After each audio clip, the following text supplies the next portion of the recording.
to Health Smart. Good evening. Health Smart is a health education program brought to you by Hudson Valley Hospital Center. Each month we have a new guest and a new topic. And this month I'm very excited to have on the show our special guest, Dr. Katherine Ma. She's a foot and ankle orthopedic surgeon. Dr. Ma is new to our community and practices here at Hudson Valley Hospital Center. Also, we have with us Kyle Mack, who is a physical therapist with our Center for Rehabilitation today. So maybe a little bit about Dr. Ma. I do have a little bit of your background here. Dr. Ma completed her fellowship in foot and ankle surgery at the University of Rochester Medical Center. She was a member of the orthopedic surgery house staff at New York Medical College, Westchester Medical Center in Valhalla. She earned her medical degree at New York Medical College and her undergraduate degree at SUNY Binghamton. She also has a master's degree in physical therapy from the University of Medicine and Dentistry of New Jersey and Rutgers University. Is there anything that I left out? Is there anything else you'd like to tell us about yourself? Yeah, no, that pretty much sums up my academic accolades, I would say. That's great. So tell us a little bit about, you are working with the Mount Kisco Medical Group right now. Sure. I joined the Mount Kisco Medical Group in the fall. Like you had said, I had done an orthopedic surgery residency, and that's basically what my background is. And then I went on to do an additional year of training in foot and ankle surgery. So while I do practice general orthopedics and I take call in the ER and I see and treat everyone from the young kids all the way up to the 100-year-olds, foot and ankle is my specialty, and that's what I really enjoy, and I think I have that additional training to treat the disorders that are unique to the foot and ankle, that a lot of people have pain and need to see a specialist for. Right, that's great. So just wanted to introduce Kyle here. Maybe you can tell us a little bit about yourself and how long you've been at the Center for Rehabilitation. Sure. I've been at the Center for Rehabilitation since December of '98. So I've been here for a while. It's a wonderful place to work, and I intend on staying here for a while longer.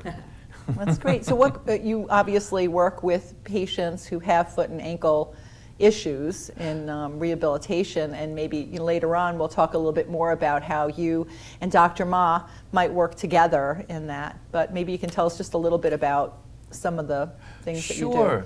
Well, the foot and ankle is just so important. You know, that's the interface between our bodies and the ground. It's where most of your balance occurs. It's where your adjustment to differences in terrain occurs. It's tremendously important, and you really need to have good function of the mechanism of the foot and ankle in order to function properly, in order to balance well, in order to walk well, in order to have athletic performance. Right. It really is imperative. Right, and I think we probably all take for granted until we have an issue. We take for granted how important it is to be able to walk and balance and all those things. Yeah. So, I know that people watching today probably want to know a little bit about how this might affect them. And I know that plantar fasciitis is a condition that a lot of people have. I had it myself. It's very, very painful. Me also. And when I first had it, I had no idea what it was. I was just like in excruciating pain, and I'm like, what is this? So tell us a little bit about what this little problem is and how you deal with it. So the plantar fascia is this thick fibrous band on the sole of your foot. It kind of goes from your heel down to your toes. And plantar fasciitis is an irritation of it. We used to say it was inflammation down there, but it's not really swelling. It's not a swelling process. It's more of a degenerative process.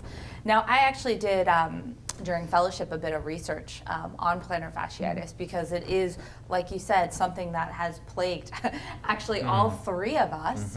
And I think one of the most important things you can do for it is a proper stretching program. Stretching your calf muscles and then stretching out your, actually stretching the plantar fascia. There's a very specific stretching exercise for that. I couldn't even tell you the number of patients that come into me every week with plantar fasciitis, and I think that I would say probably 80 to 90% get better by just being taught the stretching exercises and some simple techniques to do during their day to make them feel better and be able to really get back up on their feet.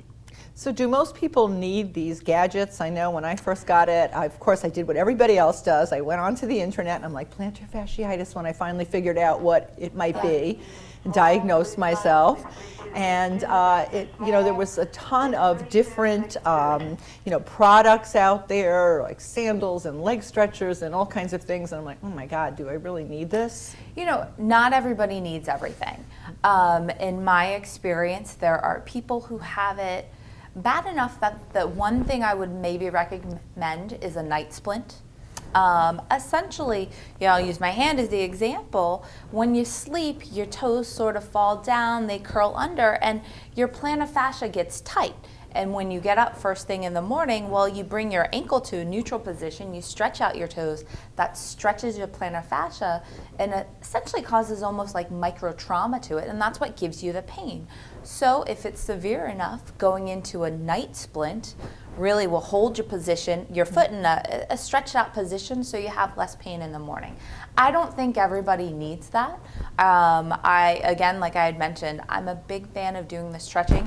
I personally do it every morning before I get out of bed, and if I don't, I notice the difference. I take 30 seconds, and that's just what I do. I stretch out my toes, and then I get up and moving. Some of the other things, I think that there's a market out there for it, and what I like to say to patients, about anything, when there are a ton of different products out there, it really means that nothing works. There's not one thing, or else it would have conquered the market. So I think that for me, again, like I say, the stretching is really the basis of it, and sometimes there are different tools that you can use, but I think it's the stretching, and when people have it severe enough, sometimes I do send them to physical therapy. Right, that was my next question. I was going to ask, is physical therapy ever required in this type of condition? It depends on the patient and how severe it is. When I love it when people come into me and they say, oh,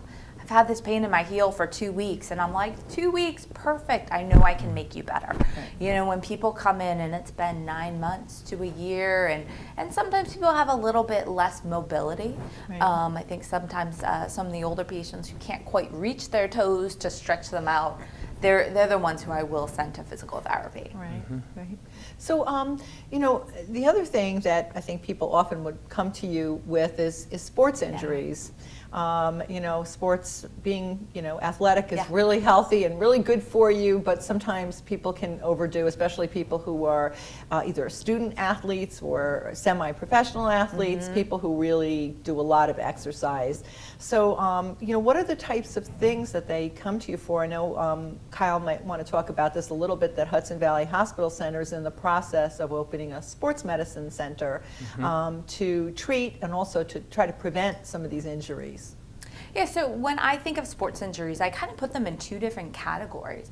The acute injury, or something that just occurred. And this is something like, it could be as severe as an ankle fracture, or something more minor and more frequent, like an ankle sprain.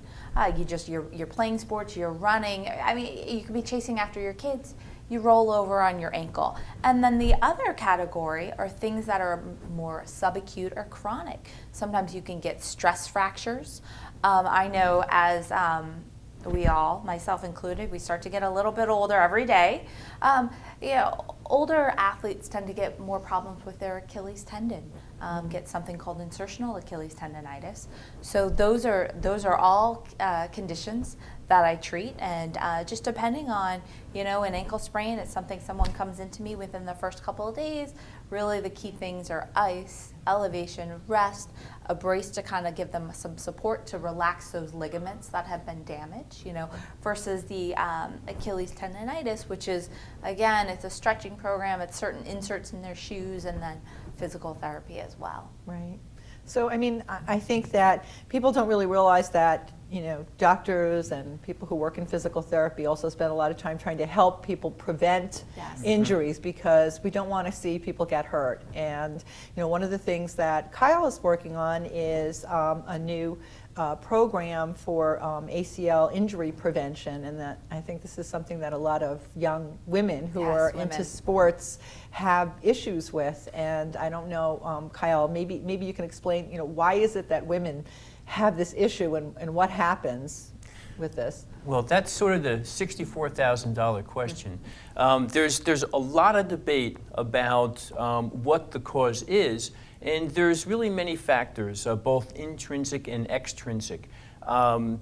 Women's physiques are a little different than men's physiques. Their pelvis is a little wider. This affects what they refer to as the Q angle, the angle between their pelvis, their hip socket, their kneecap, and a plumb line.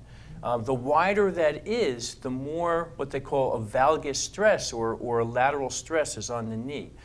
Lateral stress is associated with tearing your ACL. If you see somebody jump and they land in a knock-knee position, that's creating a lateral stress on the knee. So that's associated with tearing the ACLs. Hormonal changes are associated with ACL injuries, although this is very controversial. There's been studies showing that at certain periods in the menstrual cycle, the ACL is weaker, and there's been studies that show the exact opposite. However, there are receptors on the ACL for hormones, and it clearly affects it. There are other factors, including the shoes that you wear. If you have too high a coefficient of friction, if there's too much grip, if you can't slip at all, then the stress goes into your knee.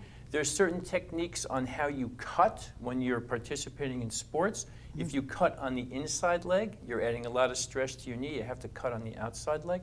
So there's many factors. With women also, part of the reason why they have such a much higher incidence than men, it's 2 to 10 times the incidence with the same sports compared to men's incidence. And it's generally a non-contact injury. Sounds pretty complicated. It's There's actually quite complicated. A lot of issues that go into it. Yeah. So a little bit about when you have somebody who comes in with this ACL tear or ACL injury, what is it that you can do for them after the fact? Well, it kind of runs the gamut, and if it's one of the young athletes, chances are they need surgery, okay? An ACL, it stands for the anterior cruciate ligament, and it's a ligament on the inside of the knee that takes the shin bone or the tibia to the thigh bone or the femur and provides stability with the tibia, the shin bone, moving forward. And ligaments, unfortunately, don't have a very good blood supply, so they can't heal themselves, especially the ACL. So most of the time they need surgery. What we do is we will actually send patients to rehab before surgery, because rehab is key for an ACL injury to get the person back to sport. So we like to send them before surgery. They get an idea of what exercises that they'll have to do. And then there's certainly rehab is the component after surgery. Right. So in the ACL prevention, because I know that some of it has to also do with returning to sports, so you work with people who have not had the injury yet to help them prevent it, but also, when they've had it to help them return to sports. Are some of these things that you do the same, or is it really kind of teaching people how to perform in a certain way to prevent it and something else? It's actually very similar. The return to sports criteria is basically the same as participating in sports. You want to have good control of the knee. When you jump and land, you want the knee to be over your foot. You don't want it to move in, medial to your foot. You want to have a good ratio of hamstring to quad strength. You want to have a good technique when you land from a jump, landing first on your toes, absorbing the shock. You need good trunk control. So if your trunk gets sideways when you land, that can influence the stress on your knee. Right. So return to sports, you bring the person in accordance to the protocol of tissue healing. You can't push them faster than the graft is healing. And then, once you can push them, you push them hard to, so that they have the the same control to prevent a re-injury that you would want someone to have to prevent an initial injury. Right. So I guess this is something that parents in particular might be interested in for their daughters, because I know my daughter plays soccer, and I've mentioned this to her, and she's kind of like, oh, I just do a lot of strength training, and my coach says that I have good muscle and tone, and I probably won't have a problem. But you can't really tell by that, correct? I mean, you can't tell by that. No, you really can't. It's quite interesting. And unfortunately, a lot of kids think that they're immortal, and they aren't that concerned about the risk of injury, quite frankly. They're more concerned about their performance. right. And the beauty of the program that Hudson Valley Hospital is doing is that it both enhances athletic performance while help preventing ACL injuries. Right. So it does both. So it has an appeal to the student athlete, has an appeal to the parents. Right. Parents want their kids to perform, and they also want them to avoid injuries. Right. So this really has the best of both worlds. Absolutely. So it gives the kids an incentive to do it rather Yeah. than just like, oh, this is for something for safety. This is something that can improve your performance. Yes. So Yeah. that's great. Yeah. So, I'm not sure, what would you recommend, I guess, for athletes to avoid, other types of injuries? I know we spoke about the ACL, but, there's ankle sprain, and there's, a whole gamut. I think a proper warm-up, it's taught to us as kids, and we sort of ignore it, but certainly having good flexibility and muscle tone. And as a foot and ankle surgeon, to me, life is about footwear. And it's about having appropriate shoes. That's a good quote. I like that.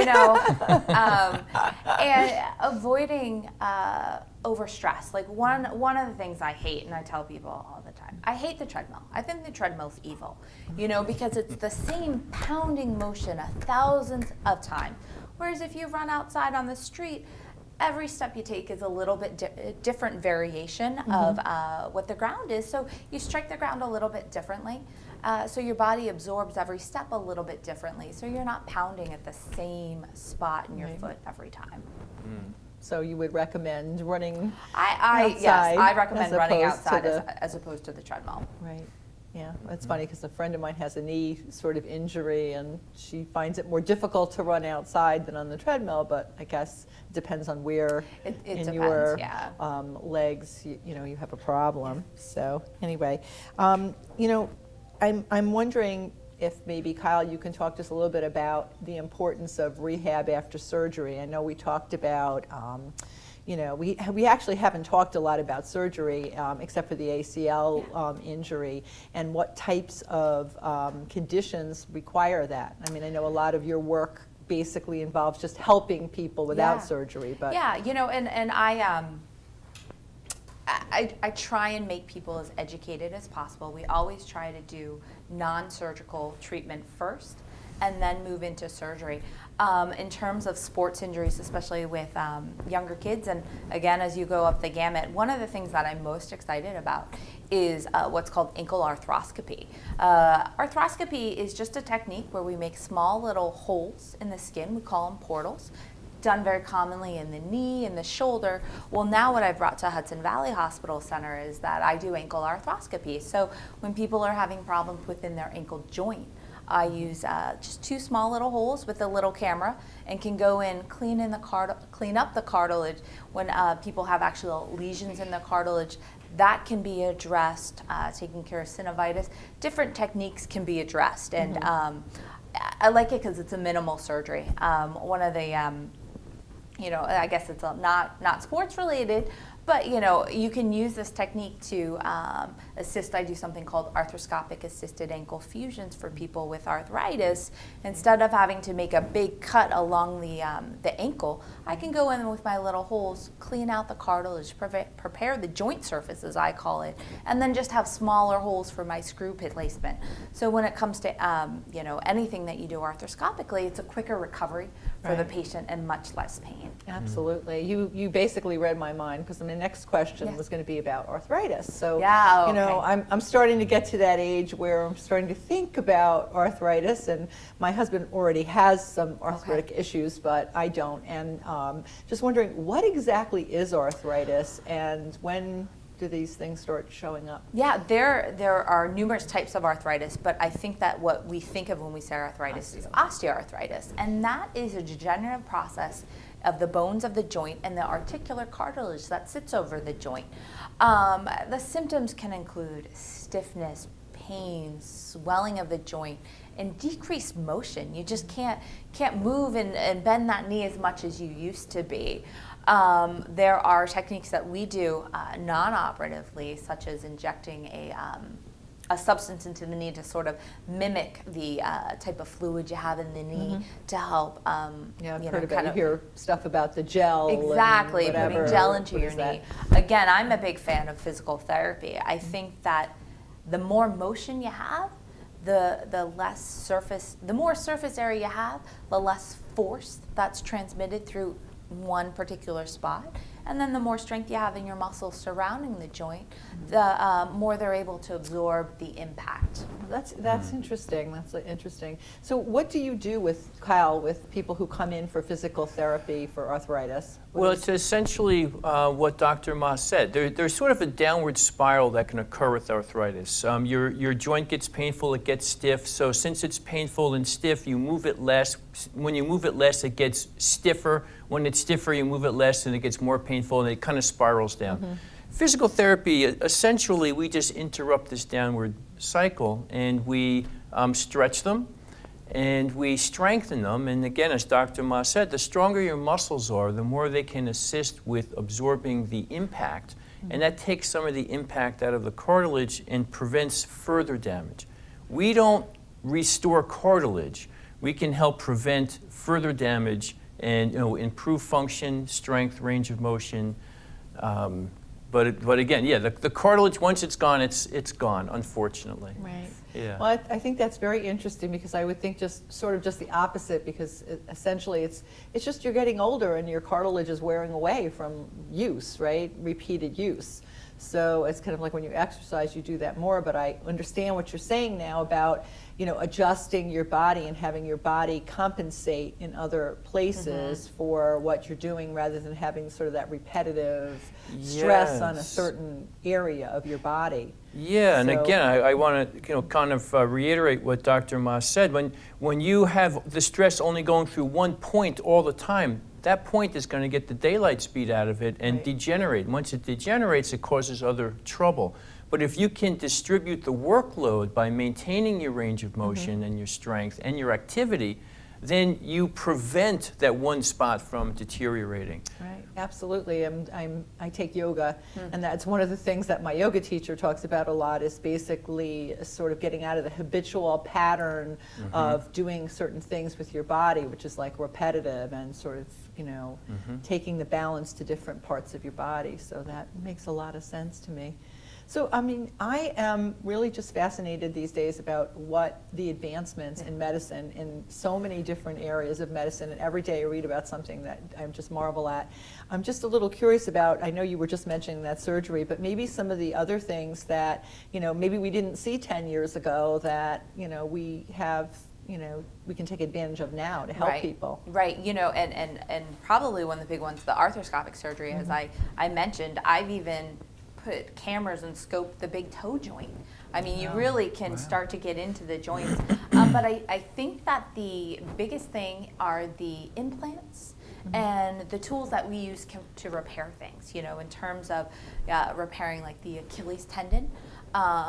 The materials that we use are so much stronger that we can get people up and moving faster. Same thing, there's, you get a fracture in your foot, common. I actually have a soccer player that I'm operating on Friday who, broke this bone on the outside part of her foot. And if we treat it without surgery, she has to hobble around, not put any weight on her foot for 3 months. Well, now our implants, and she'll be fixed with a screw, is so much stronger that once the incision heals in a couple of weeks, she can start to put weight on it. And that's probably the biggest thing, is that the advances in the materials that we use are really allowing people to get back to their functional lives faster. Right, and that really is the goal. That 'cause, is the goal. you know, who wants to be laid up for how many weeks? Or Nowadays, whatever we don't have time for that. So that's great. So, you know, I just wanted to get back to Kyle, just to mention, if somebody is interested in the ACL injury prevention program, because I didn't ask you that, you know, how can they find out more about it, and, you know, where can they call and They tell us can about call the Center for Rehab at 734-3251. That's 734-3251. And we're giving a 4-hour presentation, and our target audience is athletic trainers, coaches, athletic directors on February 17th here at the hospital, and that's between 10 and 2. Great. So if I'm an athletic director or a trainer or a coach, I can learn more about this program and how it can Yes. help my athletes and what they should know about that. Yeah. That's great. Okay, thank you about that. You're welcome. And Dr. Ma, in terms of patients reaching you, I'm just also curious, is that do patients call you directly sometimes for these types of things, or do they go to their primary care doctor? It's or a combination. I think now with the internet, I think it's so much easier just to be able to do your research online. So I do get patients who just come to me. Some are referred through their primary care doctors, but you can reach me at 914-739-2121. I have an office here at the hospital, as well as in Jefferson Valley and Fishkill. And through that one number, you could get connected to the other numbers. Okay, that's great. Well, I thank you both for coming on the show. I know I learned a lot, and I hope the people at home learned a lot. And you know, if they have an issue, whether it's physical therapy or whether it's an ankle or you know, issue or foot issue, they can give you a call. Great. So, well, thank you for joining us for Health Smart this week. I hope you learned a lot. I know I did. And please join us next month when we have a new guest and a new topic. Be well.